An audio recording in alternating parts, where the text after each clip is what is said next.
The Grand Conclave chamber hung in the void like a black pearl stitched with starlight. Carved from the heart of a dead asteroid, its walls shimmered with threads of quantum energy that pulsed with every word spoken inside. Across the galaxy, billions watched through live feeds. Merchants on neon-lit space stations, soldiers on frontier outposts, scholars in crystalline libraries, all waiting to see what Earth would do. At the center of the chamber, floating on a disk of pale blue light, stood 3 humans. They wore simple uniforms, dark gray with a thin stripe of ocean blue along the collar. No medals, no armor, no show of force. Just 3 people from a single planet, facing the most powerful assembly in the known universe. The Council's High Arbiter loomed above them, a being of swirling plasma held together by magnetic rings that hummed with ancient power. Its voice came not from a mouth but from a chorus of synthesized tones, each one tuned to a different species' hearing range. "Humanity," it said, "you stand accused." The chamber fell utterly still. Even the ambient hum of life support systems seemed to pause. "You have refused Directive 7.3, the Arbiter continued. "You denied the Mind Sift during the Qatar inquiry. You concealed technologies forbidden under the Accord. You have ignored 3 summonses, and now you arrive not with apology but silence." All eyes turned to the human in front, Ambassador Rael. He was in his late 40s, with tired eyes and calm hands. He did not look afraid. He did not look angry. He simply looked resolved. Around him, the Council's members watched with a mix of curiosity and contempt. The Velnari, tall, insect-like beings with iridescent carapaces, tapped their claws together in disapproval. The Uliths, gelatinous orbs floating in nutrient-filled globes, rippled with unease. To them, humanity had always been a puzzle. Clever, fast-learning, but dangerously independent. Rael stepped forward. The anti-grav disk beneath his feet adjusted smoothly. He stopped just before the Council's judgment dais, where 7 empty thrones hovered, reserved for the core 7 species that held ultimate authority. None were present. They had sent proxies. That alone was a slight. "High Arbiter," Rael said, his voice clear and calm. "Earth respects the Galactic Council. We always have. But respect is not obedience." A ripple of shock passed through the chamber. No species had ever spoken to the Arbiter that way. Not in 5,000 cycles. "You speak as if you have a choice," the Arbiter replied, its plasma form flaring slightly. "The Accord binds all civilized life. To reject it is to reject peace itself." Rael nodded slowly. "And yet peace built on forced transparency is not peace. It is control." He reached into his coat. Every security drone in the chamber whirred to life. Energy shields flickered on. The Velnari guards raised their pulse lances. But Rael moved slowly, deliberately. He pulled out a small disc, no bigger than a coin, made of smooth, black material that seemed to drink the light around it. "This," he said, holding it up, "is Earth's final message to the Council." Before anyone could react, he placed it on the podium, the disc activated, not with fire, not with sound, but with silence. A perfect null field erupted from the device, a bubble of absolute informational void. For 3 seconds, every quantum link in the chamber died. The live feeds cut out. The entangled comms went dark. The Council's connection to the Luminar web, the galaxy-spanning network that tied all member worlds together, snapped like a thread. In those 3 seconds, the most powerful governing body in the cosmos was blind, deaf, and alone. Then, just as suddenly, the field collapsed. The lights returned. The hum of systems resumed. But the humans were gone, not vanished in a flash of teleportation, not dragged away by force. Their anti-grav disk was empty. Their biosigns erased from every scanner. Even the air where they'd stood felt colder, as if reality itself had been stitched back together with a gap. Panic spread faster than light. "Trace their exit vector," shouted a Velnari delegate. "No vector exists," replied a tech mind from the Cygnus Collective, its voice trembling. "They didn't leave through space, they disconnected." The Arbiter's plasma form dimmed. For the first time in recorded history, it hesitated. Across the galaxy, the news exploded. Earth had not just defied the Council. It had demonstrated a technology no one understood. A way to step outside the network that held civilization together. On a trading moon near the Orion Rim, a smuggler named Jorik rewound the feed 3 times, watching the moment the disk activated, He didn't understand the science, but he understood power. And Earth had just shown it had more than anyone guessed. Back in the chamber, the Ulith representative pulsed a deep violet, their color for dread. They didn't come to plead, it whispered through its translator. They came to warn. Within the hour, the Council issued an emergency alert. All ships were to avoid the Sol system. All data streams from Earth were to be quarantined. All diplomatic channels closed. But it was too late.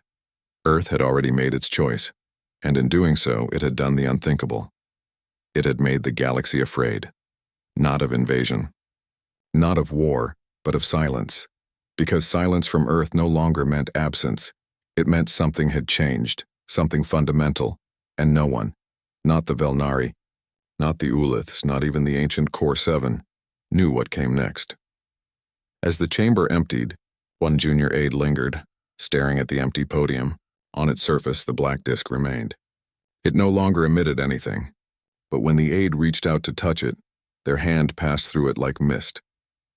The disk wasn't there anymore, just like Earth. Gone, not from space, but from the system that claimed to rule it.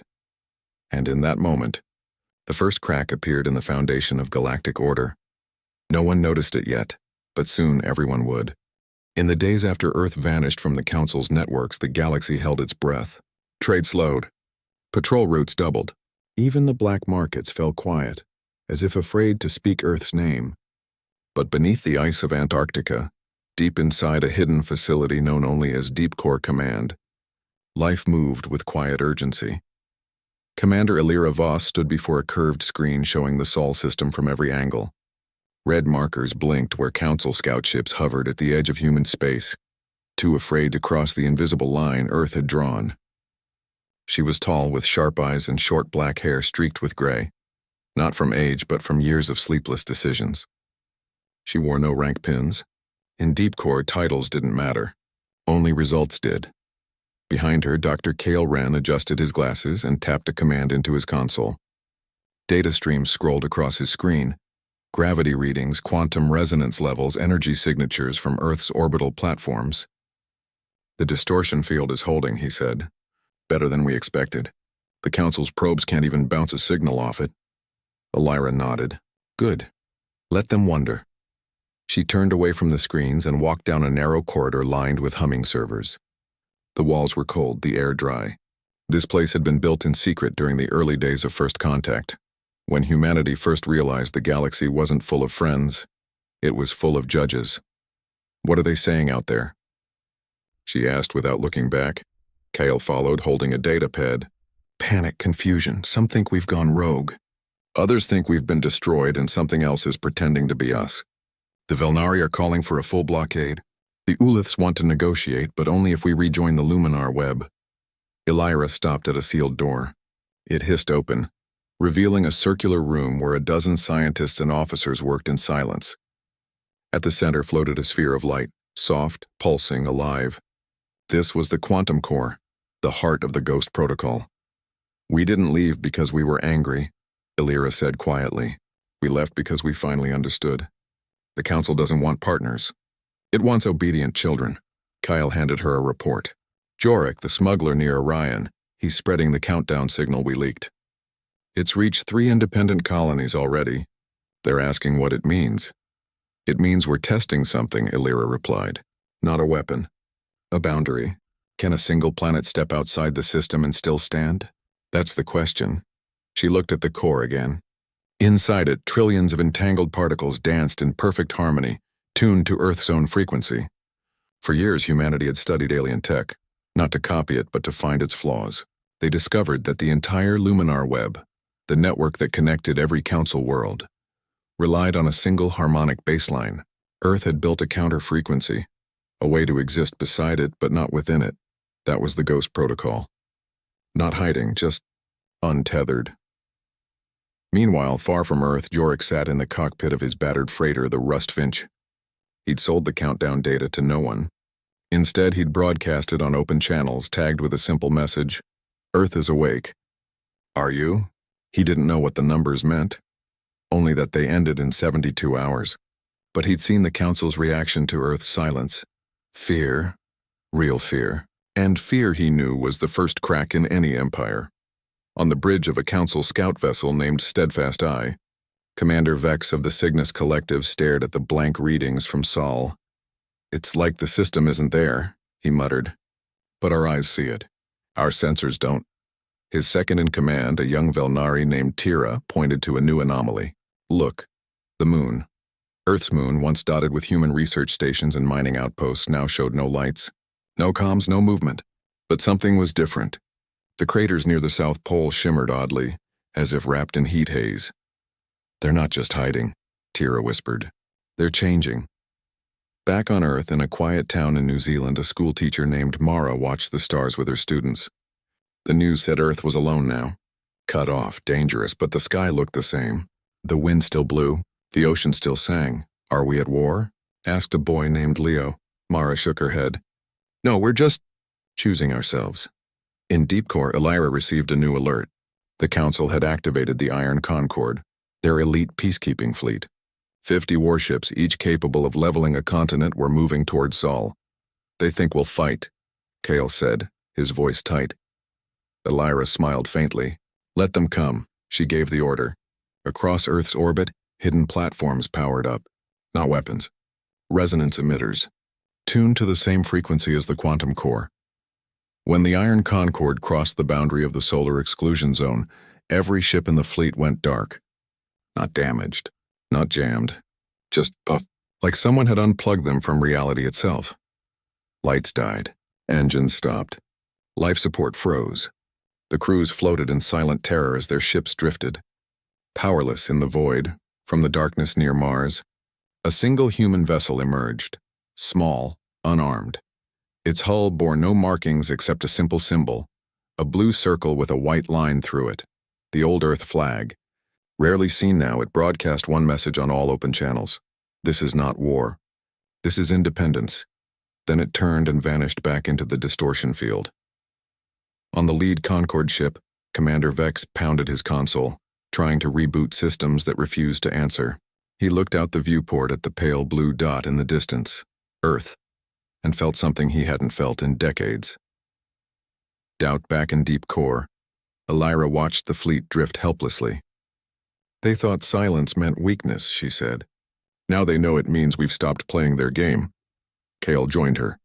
"What next?" She didn't answer right away. Outside, the auroras danced over Antarctica, green and gold against the black sky. Somewhere out there, Yorick was still broadcasting. Colonies were whispering. The council was splintering. "We wait," she finally said, "and we let the silence do the talking. Because Earth wasn't hiding, it was watching, and the galaxy was starting to realize that the quietest species might be the most dangerous of all." The Iron Concord drifted in silence, a fleet of 50 warships frozen like statues in the void just beyond Mars. Inside each vessel, crews scrambled uselessly at dead consoles, breathing recycled air that grew colder by the minute. No alarm sounded. No emergency lights flashed. Just stillness, a stillness that felt heavier than gravity. On Earth, no one celebrated. There were no victory speeches, no parades. The people of Deep Core Command watched the feed from the Concord's external cameras with quiet focus. They had not fired a single shot. They had not sent a threat. They had simply turned off the rules the galaxy had taken for granted. Commander Elira Voss stood with her arms crossed, eyes fixed on the main display. "They'll send more," she said. "But not right away. They need to understand what happened." Dr. Kale Wren nodded, tapping data from the quantum core into a side screen. The resonance field worked perfectly. It didn't destroy their systems. It just told them they weren't welcome in our space anymore. Like closing a door. Outside the facility, the world carried on. In Tokyo, markets opened as usual. In Nairobi, children walked to school under clear skies. In Buenos Aires, musicians played in the streets. To most people on Earth, the crisis felt distant, like a storm far out at sea. But everyone knew something had changed. The news no longer came from galactic feeds. It came from Earth itself, and that felt right. Meanwhile, across the galaxy, the shock of Earth's defiance began to spread like wildfire. On the Velnari homeworld, protests erupted in the capital spire cities. Young Velnari, raised on stories of council unity, now questioned why their leaders demanded obedience from others while hoarding power for themselves. If Earth can say no, one protester shouted through a translator, why can't we? In the Ulith Enclave, a cluster of floating habitats in the Helix Nebula, the gelatinous beings held an emergency confluence. For the first time in centuries, they voted to suspend all trade with the Council until Earth's status was reviewed. We do not fear humanity, their lead delegate pulsed in soft violet waves. We fear what the Council will become if no one dares to stand alone. Even among the Council's loyal members, doubt crept in. A drone fleet from the Cygnus Collective, en route to reinforce the Concorde, paused at the edge of human space. Its central AI, programmed for logic above loyalty, sent a single query to Council Command. If a species can exist outside the luminar web without collapsing, does that not prove the web is not essential but optional? The question went unanswered. Back near Sol, the human vessel that had delivered the message, the Wayfarer, returned to orbit. It docked silently at a hidden station on the far side of the moon. Inside, Ambassador Rail removed his helmet. His face was tired, but his eyes were sharp. They saw us, he said to the station commander, not as beggars, not as rebels, as equals who chose differently. He handed over a small data crystal. Send this to Yorick, he'll know what to do with it. Yorick, still aboard the Rust Finch, received the transmission 3 hours later. The crystal contained no coordinates, no codes, just a single phrase. The fracture begins. He didn't hesitate. He rebroadcast it on every open channel he could find. Pirate nets, refugee comms, rebel frequencies, even old Earth emergency bands long thought dead. Within minutes, the phrase echoed from the asteroid belts of Sirius to the methane lakes of Titan Prime. On Xylos Prime, a gas giant with floating cities tethered to its core, workers in the lower tiers stopped their shifts. They gathered in the great halls and played the message on loop. The fracture begins. To them, it wasn't just about Earth, it was about freedom. Riots broke out. Not violent, but firm. The planetary governor, a loyal council appointee, tried to shut down the comms. But the people had already heard. And once heard, the idea could not be unspoken. The council scrambled to respond. Emergency sessions were called. Accusations flew. The High Arbiter demanded unity, but unity was already slipping through its fingers like sand. Then came the reports from Proxima Outpost. Once a bustling human research station, abandoned after first contact, it had sat empty for decades. Now sensors picked up activity, not life signs, not ships, but structures, black, smooth, humming with low-frequency energy. Human teams had returned not to reclaim but to build. Council scouts sent to investigate found nothing but silence. When they tried to land, their engines failed. Their comms died. They floated helplessly as a single human drone approached, not with weapons, but with a sign painted in plain Galactic standard. This place is ours again. The drone then placed a small black box on the outpost's main platform. It emitted no signal, no heat, no radiation, but nearby stars seemed to warp slightly around it, as if space itself bent to its presence. Scientists across the galaxy debated what it was. Some called it a weapon, others a beacon. But Earth gave no explanation. That was the point. Earth no longer owed them answers. In Deep Core, Elira reviewed footage from Proxima. They're watching us like we're monsters, she said. Kale shook his head. No, they're watching us like we're the first ones to wake up. Ambassador Rail joined them via secure link from the moon station. The Council will try to paint us as a threat, he said. But we're not the fire. We're the spark. And sparks, once lit, could not be controlled. On a dusty colony world near the galactic rim, a farmer named Lyra heard the phrase, "The fracture begins," on a broken radio. She didn't know what it meant. But that night she took down the Council flag from her porch and burned it in her stove. She wasn't alone. From mining colonies to academic enclaves, species that had never questioned the Council before began to ask, why must we obey? The answer, once simple, now felt fragile, and Earth, silent and steady, watched the galaxy tear at its own seams, not because humanity wanted chaos, but because truth, once spoken, cannot be unheard. And the truth was this: no one needed permission to be free. As the stars wheeled overhead, the fracture grew, not with violence, but with choice, and choice, Earth had proven, was the most powerful force in the universe. Deep beneath the Arctic ice, the quantum core pulsed like a slow, steady heartbeat. Its light filled the central chamber of Deep Core Command with a soft blue glow that reflected in the eyes of everyone present. Dr. Cal Wren stood closest to it, hands hovering over a console, fingers trembling not from fear, but from awe. "It's ready," he said quietly. Commander Alira Voss stepped forward, her boots clicking against the metal floor. She didn't speak for a long moment. She just watched the core, the culmination of decades of secret research, of stolen alien schematics, of human minds pushing beyond what anyone thought possible. "What we're about to do," she said at last, "isn't about power. It's about proof," Cale nodded. "The human equation isn't a weapon. It's a law, a local law, one that says consciousness, when focused and unified, can reshape the rules of physics, not everywhere, but right here, where it matters." They had tested it in small ways already. A lab on the moon bent light around itself for 3 seconds. A satellite in high orbit altered its own mass long enough to dodge a micrometeorite without firing thrusters. But this was different. This was the full expression of the equation, and Earth was about to show the galaxy what it truly meant to be human. Outside, the world remained calm. Cities hummed. Farms grew food. Children went to school. No one knew what was coming, but they felt it. A quiet tension in the air, like the moment before thunder. Far away, on the bridge of the drifting, steadfast eye, Commander Vex finally got his systems back online. Power returned slowly like a sleeper waking. He checked his logs. 72 hours had passed since the blackout, and now a new alert blinked red on his screen. "Genesis lock authorization requested," his AI announced. Vex's blood ran cold. The Genesis lock was the Council's final option, a failsafe designed to collapse unstable star systems deemed too dangerous to exist. It required unanimous approval from the Core 7. No system had ever been targeted. "Until now, Sol system is listed," the AI added. Vex stared at the pale blue dot on his view screen. He thought of the silence, the stillness, the single unarmed ship that had spoken not of war but of independence. Was this really the answer? He opened a private channel to his superiors. "Requesting confirmation. Are we really doing this?" The reply came instantly, cold and final. "Compliance is not optional." Back on Earth, Elira received the same intelligence from their deep space listeners. The Council was moving forward.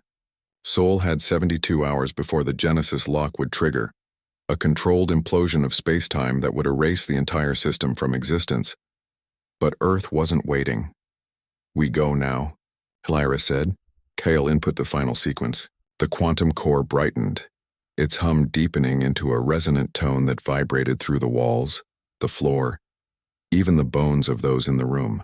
Across the planet, every human-made satellite, every orbital station, every hidden platform locked onto the same frequency. This wasn't an attack. It was a demonstration. At exactly 0300 hours Earth time, the signal went out, not as a blast, not as a beam, but as a tone, 11 seconds of pure harmonic resonance that traveled not through space but through information itself. It bypassed shields, ignored encryption, and slipped into every mind connected to the Luminar web. On Xylos Prime, a worker heard it while fixing a pipeline. Suddenly she remembered her grandmother's voice, singing a lullaby from a time before the Council taxed their air. She dropped her tools and began to cry. In a Velnari command center, a general heard it and saw for the first time the faces of the species his fleets had silenced in the name of order. He stood up and walked out, never to return. Even the High Arbiter, deep in its containment chamber, felt the tone. For 3 seconds, its plasma form stilled. It remembered what it had once been, a being of curiosity, not control. The memory passed, but the ache remained. The tone ended. Silence returned. But everything had changed. On the Rust Finch, Yorick wiped his eyes and whispered, "They didn't send a message. They sent a mirror. Within hours, the fallout began. The Velnari, representative to the Council, announced it would not support the Genesis lock. We cannot destroy a species that only asked to be left alone, it declared. The Ulith Enclave went further. It severed its own link to the Luminar web in solidarity. If Earth can stand alone, so can we. One by one, member species withdrew their support. The Core 7 could not reach unanimity. The Genesis lock failed to activate. The council was broken, not by force, but by truth. In deep core, Elira watched the reports flood in. They thought we'd fight with ships and guns, she said. But we fought with memory, with choice. Kale looked at the core, now dimming back to its resting state. The human equation worked. We didn't change the universe. We reminded it what it forgot. Outside, the sun rose over Antarctica, casting long shadows across the ice. Somewhere in the distance, a penguin waddled past a hidden antenna, unaware that its world had just rewritten the rules of existence. Back in the galaxy, fear turned to wonder. Species that had lived under the Council's shadow for generations began to ask new questions. Not what must we obey, but what can we become? Earth gave no speeches, sent no envoys, made no demands. It simply existed, free, quiet, and whole, and in that existence, it offered the galaxy a gift, the chance to do the same. As night fell over New Zealand, the teacher, Mara, pointed to the sky with her students. "See that star?" she said. "That's ours, and no one gets to take it away." No one answered. They didn't need to, because for the first time in a long time, the future felt wide open, and Earth, silent and strong, stood ready, not to rule, but to remind that freedom was not given. It was claimed, and humanity had just shown the whole galaxy how. The silence after the tone lasted longer than anyone expected. Not the silence of emptiness, but the silence of thought. The kind that comes when a whole galaxy stops to listen to its own heartbeat. The Council's emergency chambers sat empty. Its fleets held position. Its broadcasts went quiet. For the first time in 5,000 cycles, the galaxy had no orders to give. On Earth, life returned to its rhythm. Markets opened. Trains ran on time. Children played in parks under skies no longer watched by alien eyes. But something had shifted. People walked taller. Voices carried more weight. There was no grand celebration, no victory parade, just a quiet understanding that they belonged to themselves again. Deep beneath the ice, Commander Elira Voss stood alone in the quantum core chamber. The sphere of light pulsed gently like a sleeping animal. She placed a hand on the cool glass surrounding it. "We did it," she whispered. Not with pride, with relief. Dr. Kale Wren entered quietly, holding a data slate. "The last Council scout has left the Sol exclusion zone. They're not coming back." Elira nodded. "Good. Let them go." She turned away from the core and walked down the corridor toward the surface lift. As the doors opened, cold air rushed in, carrying the scent of snow and distant ocean. Above, the auroras danced in ribbons of green and violet, Earth's own light untouched by foreign hands. Far away, on a dusty moon orbiting a nameless star, Jorik powered down the Rust Finch. He had nothing left to run from and nowhere left to hide. The bounty on his head had been cancelled. The Council no longer had the power to enforce it. He stepped onto the surface and looked up at the stars, not as a smuggler, but as a witness. He had seen the moment everything changed. And he knew Earth hadn't won a war. It had ended when no one realized they were fighting. Back on Mars, in a small dome colony built by early human pioneers, a child named Leo stood at the observation window. His teacher, Mara, stood beside him. The sky was red, the horizon sharp against the rust-colored plains. But in the distance, a new structure rose, simple, human-made, unmarked by any flag. "They're building again," Leo said. Mara smiled. Not just building, belonging. Earth had not returned to the Council. It had not asked to rejoin the Luminar web. It had not sent ambassadors or treaties. Instead, it had done something far more powerful. It had shown that another way was possible, and others had followed. Over 200 species, from the methane breathers of Titan Prime to the crystalline mines of the Cygnus Rift, had formed a new alliance. They called it the Sovereign Accord. No central authority, no forced transparency, just mutual respect and shared defense. Earth was not its leader. It was its example. The old Council still existed, but it was a shadow. Its trade routes shrank. Its influence faded. The Core Seven met in secret, but their words carried no weight. The galaxy had moved on. In the Grand Conclave chamber, now half empty, the High Arbiter floated in silence. Its plasma form dimmed, no longer the bright beacon of order it once was. A junior aide approached cautiously. "Shall we issue a statement, Arbiter?" The Arbiter pulsed once, slowly. "What would we say?" That we tried to erase a species for choosing itself? That we feared what we did not understand? It fell quiet again. Then softer. Let them be. On Earth, Ambassador Rail stood on a hill in Scotland, wind tugging at his coat. Below, sheep grazed in green fields. In the distance, a train whistle sounded. He had not worn his uniform in weeks. He didn't need to. His work was done. He looked up at the sky, not at the stars, but at the clouds. Real clouds. Earth clouds.